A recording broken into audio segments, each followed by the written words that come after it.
Hello दोस्तों, कैसे आप सब लोग। मैं आशीष नेगी स्वागत करता हूं आपका अपने YouTube channel let's learn math में। जैसे कि हमने लास्ट क्लास में डिस्कशन किया था कुछ ऑपरेशन ऑफ मैट्रिसेस, ठीक है, उसमें प्रॉपर्टीज किए थे हमने कुछ, ठीक है। तो आज हम डिस्कस करने वाले हैं एक्सरसाइज 3.2, इसके कुछ क्वेश्चन हमने डिस्कस कर लिए थे, है ना, ठीक है। तो हमने ये सारे क्वेश्चन कर लिए थे डिस्कस। मल्टीप्लाई जैसे क्वेश्चन नंबर 1 में a plus B A minus B, ये सारे क्वेश्चन डिस्कस कर लिए थे, ठीक है। तो आज मैं जो क्वेश्चन स्टार्ट कराने वाला हूँ क्वेश्चन नंबर 6, 5 तक आप कर लोगे सिंपली, ठीक है। 6 में क्वेश्चन नंबर स्टार्ट कराने वाला हूँ। तो 6 क्वेश्चन हमारा ये है, ठीक है। अब देखो, जैसे यहाँ पे हमारा होता था ना स्केलर 2 इंटू सपोज कुछ मैट्रिक्स हो जाता था। अब यहाँ स्केलर की जगह उसने कुछ ट्रिग्नोमेट्री फंक्शन दे दिया, ठीक है। मेथड वही होगा, है ना। अब ये इसके साथ मतलब ये मैट्रिक्स के साथ मल्टीप्लाई हो रहा है, मतलब मैट्रिक्स के हर एलिमेंट के साथ मल्टीप्लाई होगा। क्लियर है इतनी बात पहले, ठीक है।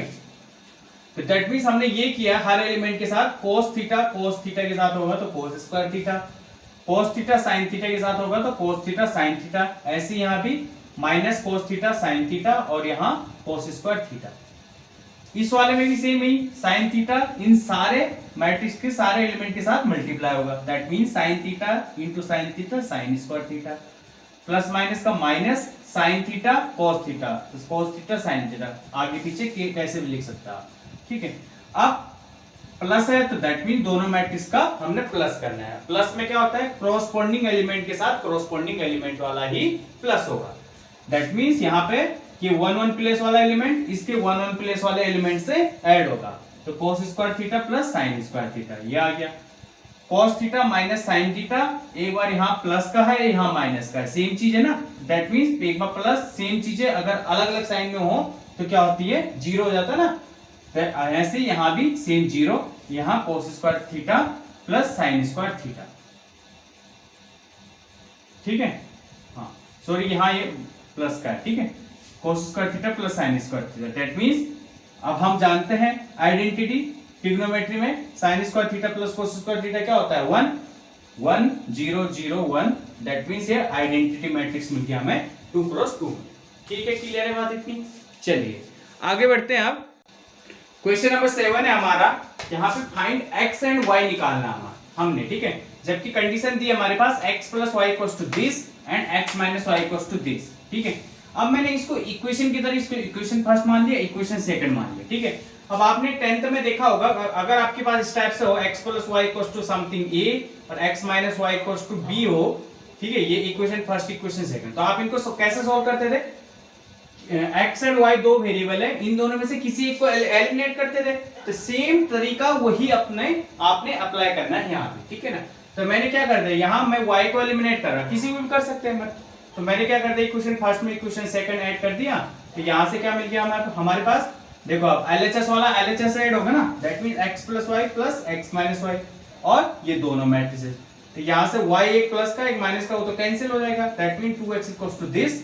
अब 2 यहाँ मल्टीप्लाई में इधर जाके डिवाइड में होगा, ठीक है, तो x इक्वल्स टू दिस, तो दैट मींस यहाँ 1/2 एक स्केलर है, मैट्रिक्स के साथ अंदर में जाएगा तो ये सबके साथ क्या होगा, मल्टीप्लाई, तो यानी कि ये क्या हो जाएगा 5014। अब x की वैल्यू आ गई, अब किसी भी इक्वेशन में रख दो आप, तो x की वैल्यू मैंने इसमें रख दी, तो क्या हो गया y equals to this minus ये उधर जाके माइनस में होगा ना x, तो that means this equals to this, that means y हमारा ये आ गया। क्लियर है इतनी बात। चलो इसी तरीके से आप देखना, आप 7 का बी पार्ट भी कर सकते हैं, same 2x plus 3y equals to this and 3x plus 2y equals to this, ठीक है ना। तो सेम यहाँ भी आपको एक को एलिमिनेट करो पहले, फिर एक की वैल्यू निकाल के किसी भी क्वेश्चन में रख दो तो दूसरे की वैल्यू आ जाएगी सिंपल। अब यहाँ देखो 8वें क्वेश्चन में फाइंड x इफ y दिया है, देखो y दिया है तो y की वैल्यू यहाँ रख दीजिए, उधर साइड लेके माइनस में, तो x की वैल्यू आ जाएगी सिंपली। 9वें क्वेश्चन में x एंड y निकालना है, कंडीशन ये दे रखी है, तो आप क्या करोगे, पहले 2 इंटू दिस मैट्रिक्स, मतलब 2 का मल्टीप्लाई इस मैट्रिक्स के साथ करोगे, वो आता है आपको, फिर plus y equals to this. अब दोनों मैट्रिक्स को LHS के दोनों मैट्रिक्स को ऐड किया, फिर क्रॉस, अब इक्वल दे रखा है, RHS में भी एक मैट्रिक्स दे रखा है, अब दो मैट्रिक्स इक्वल है, that means corresponding element equal होंगे, तो वहां से इजीली x एंड y की वैल्यू निकल जाएगी। 10वें क्वेश्चन में भी same x y z and t की वैल्यू निकालनी है, सेम कंडीशन दे रखी है, कर सकते हो आप। 11वें क्वेश्चन में भी सेम है, ठीक है ना। हाँ 12वां क्वेश्चन में भी सेम है, ठीक है ना। तो ये सेम एक ही तरह की क्वेश्चन है 9, 10, 11, 12, ठीक है ना। चलिए आगे देखिएगा, 13वां क्वेश्चन यहाँ पे दिया है F X equal to this so that F X into F Y equal to F of X plus Y. इसको करते हैं हम एक बार, देखिए ये 13 क्वेश्चन देखिएगा आपका, उसने दे रखा है F X equal to this so that F X into F Y equal to F of X Y, ये हमें शो करना है, ठीक है। तो देखो मैंने इसका एलएचएस लेके चला F X into F Y, तो एफ एक्स हमारा ये हो गया, एफ वाई मतलब जैसे यहाँ पे एक्स रखा था वैसे वाई रख दो उसमें, तो ये नहीं अब वेरिएबल सिंपल चेंज हो जाएगा। इन दोनों मैट्रिसेस का मल्टीप्लाई किया, ये तो आप इजीली कर लोगे, ठीक है ना, इस टाइप से, ठीक है, कोई दिक्कत तो नहीं है। अब देखो ये किसका फॉर्मूला है हमारा, cos x plus cos y minus sin x into sin y। तो ये किसका होता है, देखो cos x प्लस y क्या होता है, cos x cos y minus sin x sin y होता है ना। तो दैट मींस ये किसका फॉर्मूला हो गया, sin cos x plus y। ऐसे ये अगर दोनों से मैं माइनस कॉमन ले लूं तो ये क्या हो जाएगा, माइनस कॉमन ले लो तो ये क्या हो जाएगा, cos x sin y plus sin x cos y। ये किसका फॉर्मूला हो गया, sin x cos y plus cos x sin y, that means sin x plus y हो गया ना, ठीक है।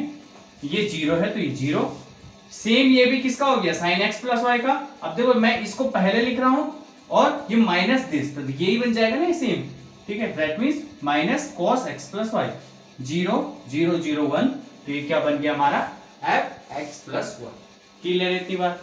चलिए अब यहां से देखना आप क्वेश्चन नंबर जो 14 ये आप कर लोगे, सेम में यहाँ पे भी क्या दिया, यहाँ पे 5 माइनस दिस, ये हमारे यानी कि A B not equal to B हमें शो करना है, तो दैट मीन्स ये हम कर सकते हैं, ठीक है ना, इसीलिए सेम इसमें भी ऐसे ही। 15 क्वेश्चन में ए दिया है, आपको इसकी वैल्यू निकालनी, A square minus 5a plus 6i, that means पहले ए को 2 बार मल्टीप्लाई करो, ठीक है ना, ये आप इजीली कर सकते हो। मैं इसमें 16 करा रहा हूँ, इसमें दोनों चीज हो जाएगी, इसकी वैल्यू भी आप निकालना सीख जाओगे और प्रूफ करना भी सीख जाओगे कैसे हो रहा है, ठीक है ना। चलिए तो 16 करता हूं मैं, फिर आप देखिए। तो ये हमारा क्वेश्चन नंबर 16 है, ए दे रखा है यहाँ पे, प्रूफ दैट हमें A cube minus 6 square plus 7a plus 2 into identity equals to 0 हमें करना है। तो देखो ए स्क्वायर मैंने डायरेक्टली कैलकुलेट कर लिया, ए स्क्वायर ये है ना, तो ए क्यूब निकालने के लिए हमें क्या करना पड़ेगा, A square into A, that mean A square हमारा ये आया था ना, ये ए स्क्वायर है इंटू ए, इन दोनों को मल्टीप्लाई तो कर ही लोगे, ए क्यूब आ गया हमारा, ठीक है। अब देखो जो हमने प्रूफ करना है उसका एलएचएस पार्ट हमने ले लिया, उसमें ए क्यूब की वैल्यू रखी माइनस 6 इंटू ए स्क्वायर की रखी प्लस 7 इंटू ए प्लस 2 इंटू आइडेंटिटी, ठीक है। इनको सबको सॉल्व किया, ठीक है, यानी कोरोस्पोंडिंग एलिमेंट के साथ कोरोस्पोंडिंग एलिमेंट ही प्लस माइनस होगा। तो 21 यहां से माइनस 6 5 30 मैंने एक साथ कर लिया, यहां से 7 इंटू 1 7 प्लस 2 इंटू 1 2, ठीक है। इसको सेम प्रोसीजर हर एक एलिमेंट के साथ, तो दैट मींस ये हर प्लेस पे 0 0 आ गया, तो 0 0 का मतलब नल मैट्रिसेस को रिप्रेजेंट किससे करता है, ओ से, ठीक है। तो हमारा राइट हैंड साइड तो प्रूव हो गया। क्लियर है इतनी बात, ठीक है। क्वेश्चन नंबर 17 में ए दे रखा है, यहाँ पे देखना, क्वेश्चन नंबर 17 में ए दे रखा है, बी दे रखा है, फाइंड के करना है, जबकि कंडीशन ये दे रखी है।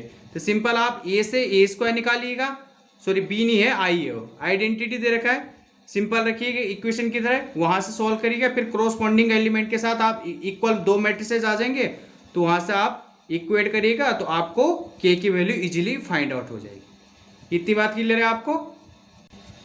क्वेश्चन नंबर 18 देखिएगा, यहाँ पे ए दिया है ये 0 minus 10 alpha by 2 10 alpha by 2 0, ये बड़ा ही इंपॉर्टेंट क्वेश्चन है, एग्जाम में हर बार आता है ना, लगभग हर बार तो नहीं, मतलब मोस्टली टाइम आता है, तो इसको बड़े ध्यान से देखिएगा।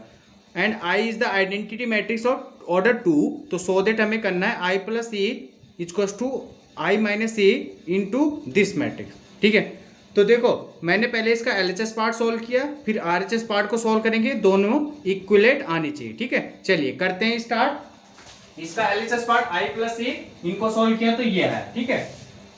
RHS part I minus A into this, ठीक है, इनको मैंने सॉल्व किया, ठीक है, यहां तक तो आप इजीली कर लोगे, ठीक है।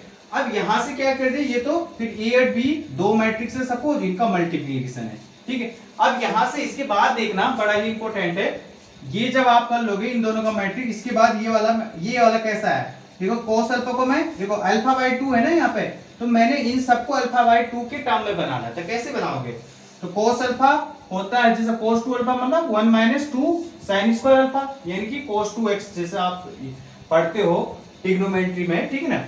तो यानी कि यहाँ अगर थीटा डबल है तो यहाँ क्या होता है, उसका हाफ होता है। तो अगर यहाँ हाफ कर दें तो यहाँ क्या हो जाएगा, हाफ बाई 2, ठीक है। तो यानी कि उसकी जगह cos अल्फा की जगह मैं ये लिख सकता हूँ 1 माइनस 2 साइन स्क्वायर अल्फा, ठीक है। इसी तरह साइन अल्फा को देखो, साइन 2 अल्फा होता है हमारा 2 sine alpha cos alpha, that means sine alpha equals to 2 sine alpha by 2 cos alpha by 2, क्योंकि यहाँ जब यहाँ थीटा रहता है तो यहाँ डबल होता है, तो यहाँ हाफ होगा तभी तो यहाँ सिंगल आएगा, ठीक है ना। दैट मींस दिस की जगह क्या आ जाएगा हमारा ये 10 अल्फा बाय 2 सेम है, ठीक है। अब सेम यहाँ भी साइन अल्फा की जगह माइनस, तो माइनस है 2 sine alpha by 2 cos alpha by 2।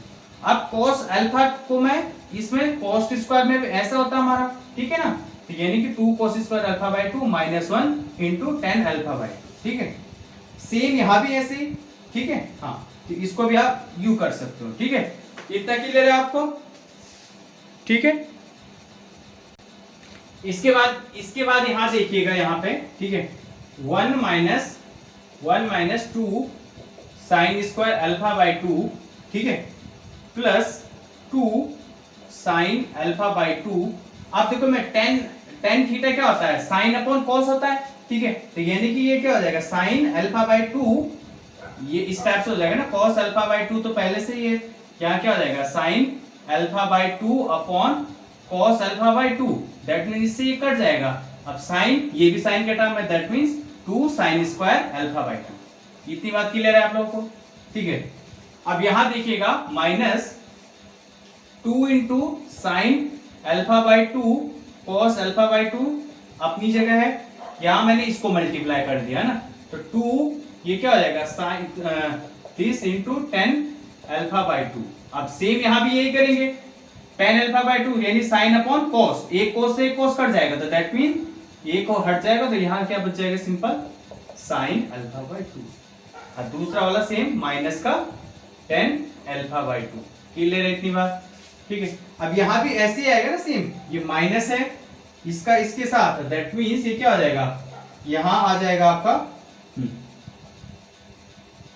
ये इसके साथ, दैट मीन्स ये चीजें सारी क्या हो जाएगी, माइनस में चली जाएगी, और माइनस माइनस का प्लस 10 अल्फा बाई 2। और यहां भी, ठीक है,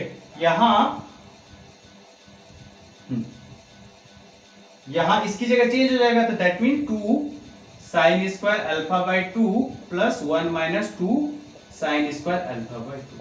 क्लियर है इतनी बात। अब देखना, इससे ये कैंसिल हो गया, तो यहां सिंपल 1 बच गया, इससे ये कैंसिल हो गया, तो यहां क्या बच गया, माइनस 10 अल्फा बाई 2 हो गया।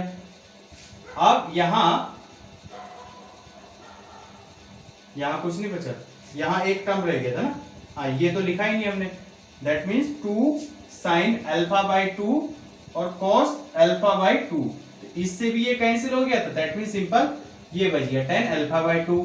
यहां इससे ये कैंसिल हो गया, तो दैट मीन्स 1 बच गया, जो कि हमारा LHS है, ठीक है। तो क्लियर है इतनी बात, ये हमारा क्या हो चुका है, प्रूव हो चुका है, ठीक है। समझ में आया आपको।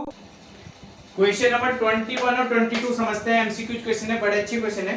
पहले इनके लिए कंडीशन दी है, यहाँ पे दिया आपके पास, assume X Y Z P matrices दिए हैं जिनका ऑर्डर 2 क्रॉस n दिया है ना, ठीक है। तो क्वेश्चन नंबर 21 बोला है, restricted on n k and p so that P Y और W Y will be define are. तो इनमें से क्या होगा, ठीक है। तो देखिए समझते हैं इसको ना, अच्छा क्वेश्चन है। पी वाई का मतलब पी वाई कब मल्टीप्लाई, देखो पहले पी का ऑर्डर लिख लिया मैंने, सबके ऑर्डर लिख लिया पहले, है ना, इनका ऑर्डर देखो। तो पी वाई कब मल्टीप्लाई होगा, पी वाई तभी पॉसिबल है ना मल्टीप्लाई, जब इसका कॉलम और इसका रो बराबर होगा, तो that means k equals to 3। तो यहां से सिंपल निकल गया k इक्वल्स टू 3, ठीक है। अब पी वाई जो मल्टीप्लाई करके आएगा उसका ऑर्डर क्या बनेगा आपका, p इंटू k, यही तो बनेगा, ये हम पढ़ चुके हैं ना, ठीक है। अब ऐसे ही यहां से W इंटू वाई, देखो ये 3 3 है, इसका ऑर्डर क्या बनेगा n क्रॉस k, ठीक है। अब ये दोनों कब ऐड होंगे, ऐड तभी होते हैं मैट्रिक्स से, मैट्रिक्स तभी ऐड होंगे जब उनका ऑर्डर क्या होता है, सेम होता है। तो दैट मींस ये के है, ये के है, ठीक है, ये तो सही है। तो दैट मींस यहाँ p को भी, p और n को भी क्या होना पड़ेगा, इक्वल। तो दैट मींस आंसर क्या हो गया, k equals to 3, p equals to n। तो answer is option A. Clear है। Question number 22, if n equals to p then order of the matrices 7x - 5z। तो 7x x का order ये रहा, 5z z का order ये रहा, ठीक है। सपोज इन दोनों को सॉल्व करने के बाद ये मैट्रिक्स सपोज सी मिली, कुछ भी मिला हो उससे में मतलब नहीं है ना, हमें बोला उसने कि ऑर्डर क्या होगा इसका, है ना। तो इसका ऑर्डर आपका क्या आएगा, ठीक है, 2 क्रॉस p आएगा। क्लियर है इतनी बात, सॉरी 2 क्रॉस p नहीं, यहाँ कंडीशन दी है n इक्वल्स टू p, तो दैट मींस p की जगह भी आप n रख सकते हो, ठीक है।